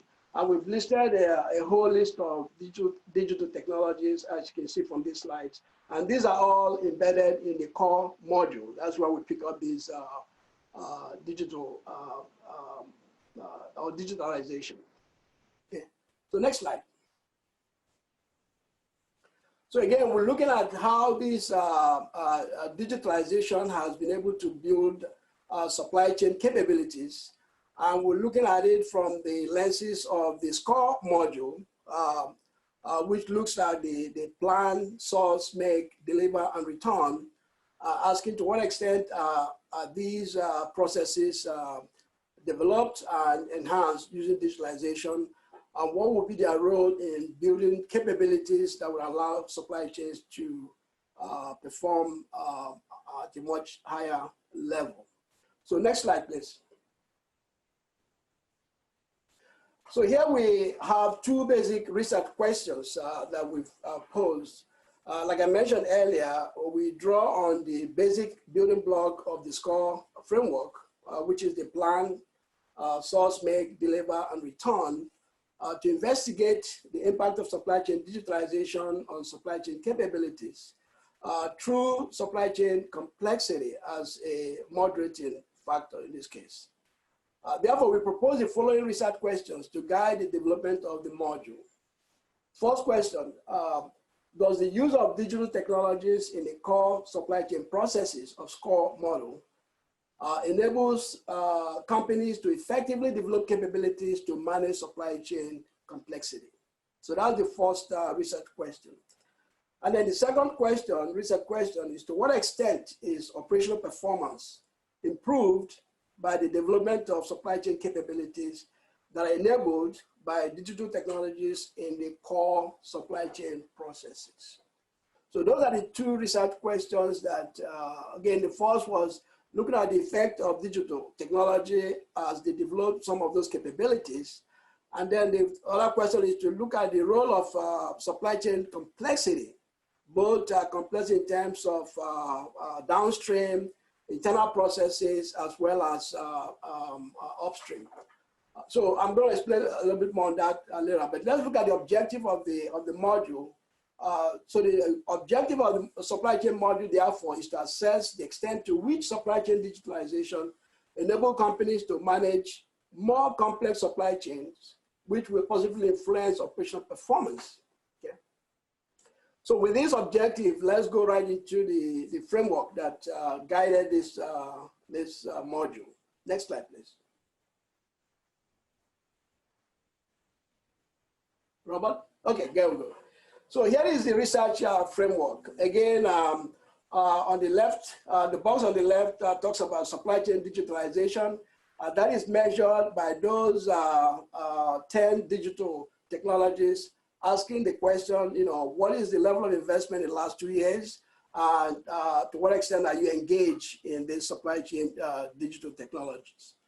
And then we look at how that has really built supply chain capabilities, looking at internal integration or collaboration, supply chain planning, supply chain involvement, customer involvement, robustness, and resilience. Okay, so these are the capabilities that we're trying to assess within the supply chain. Now, while we are doing that, we realize that some of these could, have the supply chain complexity, both the downstream, internal manufacturing, as well as upstream, might have a role in explaining some of those capabilities. And those come in as moderating factors to really moderate the effect between the digitalization itself and investment and building up those capabilities. And ultimately, we look at the effect of operational performance as an outcome from this investment and development of the capabilities. So this is the overall framework that guided the supply chain module. And then the next set of slides will go into the questionnaire that asked this question. So the first page, if you notice, the first 5 questions talk about the role of digitalization on planning, on sourcing, on making, on delivering, and then on return, asking them to what extent does digitalization actually influence or impact those processes in the supply chain. And the next slide.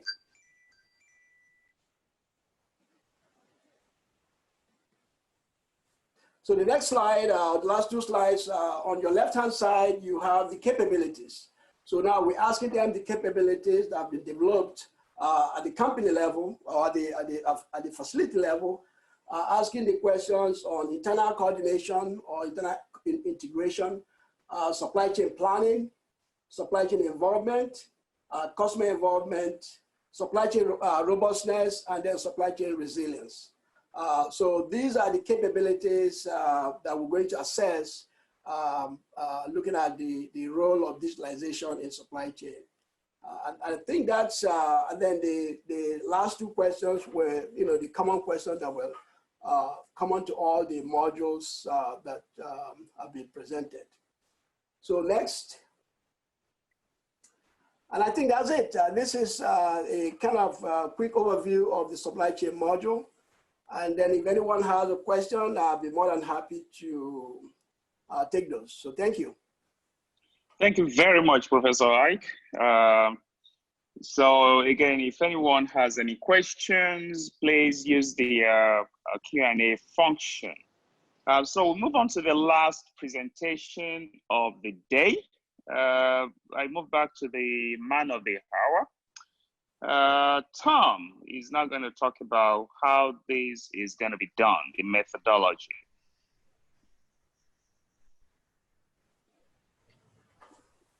Okay. It's nice to be last, and it's nice to be on time. In fact, you'll notice, Professor Oki, I have given myself 14 minutes now on this. I'm going to bore you for fun. I have some math to go through for everyone. No, so essentially this is a part again of what GMRG. If you're new to GMRG, or if you're just starting getting more involved with GMRG, and this is our value proposition to you. We provide knowledge and education as well as a lot of extra work for you. What we have here is a brief little description of maybe what to do now. I mean, we collect all this multiple respondent data. We recognize that we have a nested structure of our data set, nested within country, nested within industry, and other nesting that has yet to be discovered. So what to do with that information and how to wield this rich data set that we hope to generate. Well, part of this is the analysis methodologies. With a lot of sophisticated stuff that's been developed over the years that we have at our disposal. And I want to talk a little bit about that here. But the group is here for you to help you with any analysis issues that you have. We want to help you be successful in the review process. So in making our measures more reliable, more accurate, and getting multiple respondents, how do you use that? How do you utilize that? And I want to talk about some on the collection side and on the analysis side, things to keep in mind. Also, we've alluded to multiple times. Marshall did better than I did. Indicated, but that what we've embedded in this survey are qualitative responses. This is we're wading into troubled waters here with qualitative open-ended responses. But we're quite excited to give it a shot, because we think, and I found in my own research, a lot of use in getting that richness, getting that complementary information. It can be very useful, we think, in truly understanding what's going on. And we've provided, each module has some qualitative responses that we want to talk a little bit here about the collection issues with that and analysis. So next slide, please. All right, so handling multiple respondents. So I've used this term polyadic. If I've kind of used this incorrectly or used this in a confusing way, please refer to the Flynn et al. Paper 2018 in JSCM. Talks extensively about the need for dealing with polyadic or multidimensional or constructs that require multiple respondents. And in that guise, or if we know that we have that need to, what we need is more and more respondents. But so 2 is better than 1, 3 is better than 2, and that's nice. But there's kind of a happy medium in the sense that it gets to be there's a diminishing return, so to speak, as you collect more and more respondents. And so understanding that there's going to still be some discussion as to how many respondents are you going to be able to collect for, let's say, the culture module, and what's the minimum that you need. I mean, we've thrown around a few. We need to further discuss that, and we're working with George and Teresa on this issue. But we know we need more than 1, probably up to maybe even 3 to 5 or more. So we recognize that that's a challenge. It's not necessarily easy to get everyone to respond. Now these at least in the culture and leadership area, it's not onerous, but it does take some time. We say roughly about 10 minutes or so to complete that section. And so how do you emphasize that? How do you incentivize that? You got to work with, as a data collector, we know you're going to have to work with your key contact in strategizing how to help their people respond. I mean, we're working through the pilot study now, and I'm working with a company, and they got plenty of other things to be doing right now, and so how to help them, incentivize them, and that's part of that. When we talk about that benchmarking study, we talk about that Frank is working on, and we're going to be helping you to promise to them that there's going to be this tool for them at the end that they can then use to learn about their own facility. Maybe they've never measured culture before. This would be very useful for them. So getting buy-in from them as much as possible to incentivize that. So we recognize that getting multiple respondents is not going to be easy all the time. So let's be part of a collective here and come up and sharing best practices, again, back in the FAQ that we want to be building, helping you do that. So analysis. Well, what do you do when what do you do with all, if you have 10, let's say you have 10 respondents on culture, you have 10 different viewpoints. What do you do with that? Well, first thing you do is you're going to probably want to aggregate that. You're going to want to maybe take the average of that, or some type of centering or some type of common response of some type amongst those respondents. One of the first things that's done, and LeBreton and Blease and others have emphasized shown how to do this, is you want to do a within group agreement score. You want to get that an interclass correlation ICC scores. And there's a ICC1 and ICC2. Read those. I put those references at the bottom, and I include this in the appendices for this presentation, what those measures are. You want to hit a certain threshold of within group agreement. I believe we're at a 0.7 or above. It ranges from 0 to 1. And you want to get a 0.7. Essentially, it says what level of agreement exists within the responses. With a certain, once you achieve a certain threshold, you can legitimately aggregate the responses. It means we're getting agreement. And so, that's just something to look out for. However, I think it's very interesting that the variance itself in the response is information. It's somewhat akin to what's been termed cultural strength, if you're looking at culture specifically.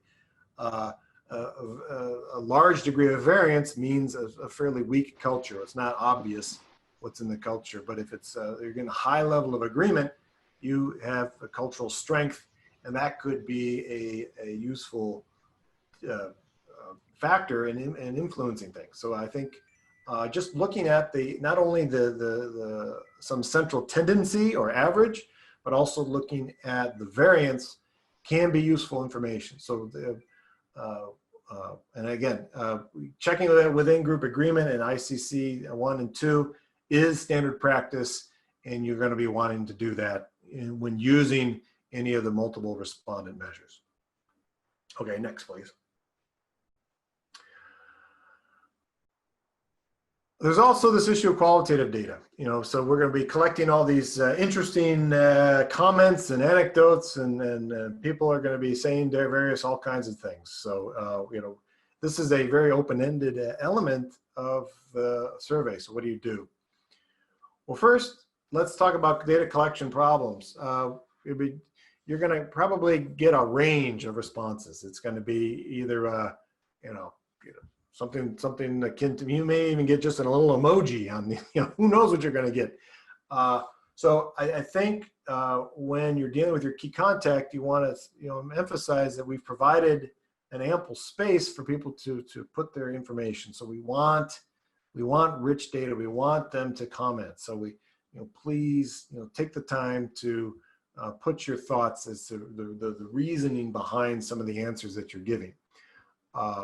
We know that people may be responding in their native language, and so we got to be able to deal with the translation process, and being careful with that is also important. So being mindful of the way in which people respond and being prepared to handle that is part of our job on our end, and we want to work with you as a data collector on making sure that you feel comfortable with this and you're getting the quality of information that we want.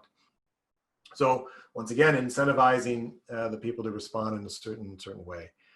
But then, okay, so what do you do with all this once you get it? So it's generally assumed that if you're not going to be there, if you're not trained in open-ended, handling open-ended questions, if you're not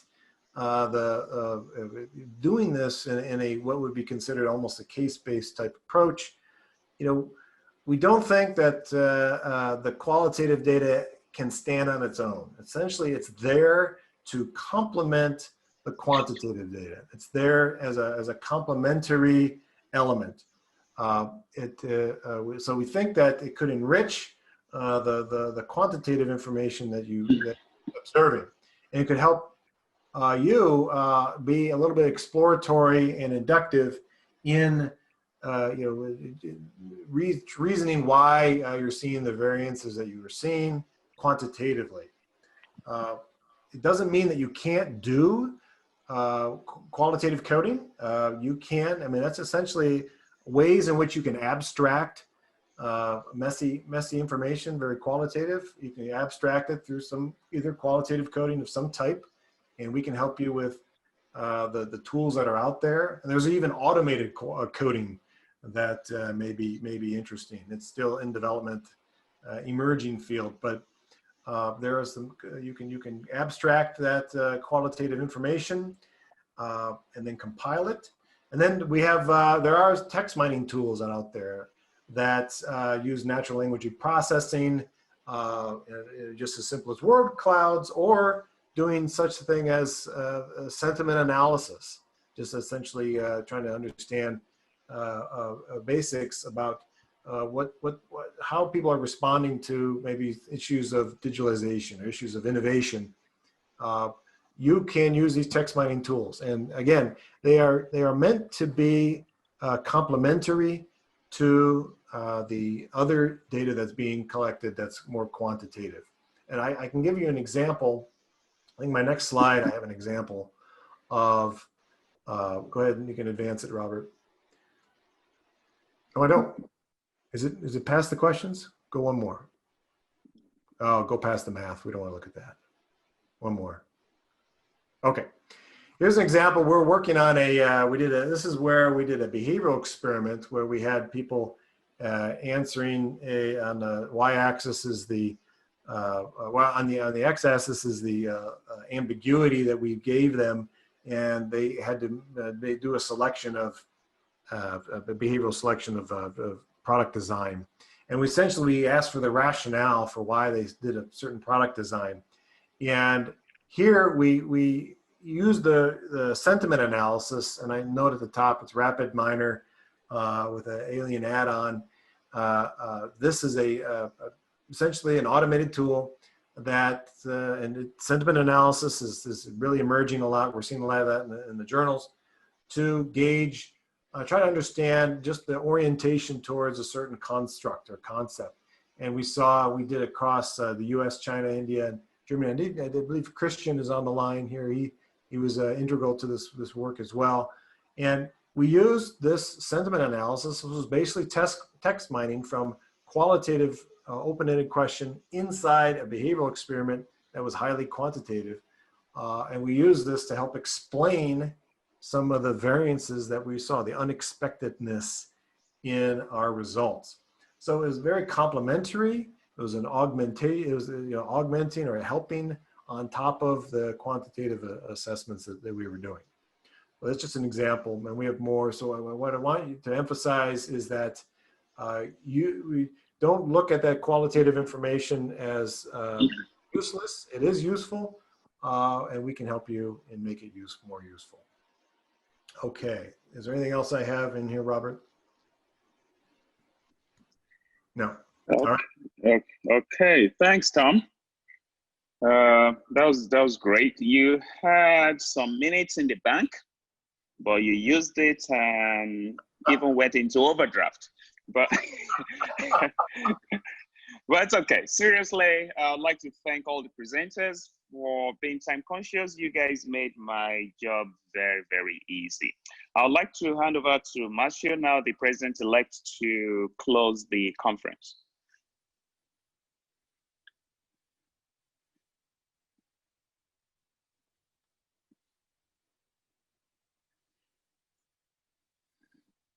All right, I'm unmuted now. So thank you, Adigok, again, for this terrific organization of the conference with Robert, Swati, all this great support we're having around with Professor Widmere, very actively participating in organizing the conference as well. And I really very, very, very pleased to see that you see we run this poll during the conference, and about 70% of attendees that answered the poll are data collectors. So I think that is really what was intended as audience for this meeting. And let's just, before closing, just get a fast spoil on the September 18th and looking forward to meet you all there, where we'll be talking more about region and country specific issues, different media for data collection, and getting a clear focus on September 18th on post feedback and outreach activities for GMRG 6, and with a very interesting discussion that will be set as well about publications and how to publish in first-tier journals. This is a talk that's expected by Tyson Browning and Michael Runco from JOM on publications using empirical research, which is pretty much of what we are looking forward to have. So thank you all for attending, and thank you, Robert, to getting this spoil up to the next presentations and topics for September 18th. And I thank you all for attending, and I'm looking forward to meet you all in 15 days to resume Q&As and debating a little bit more about the GMRG research and outreach activities. Thank you all. We are now closing our first half of the annual meeting. Thank you.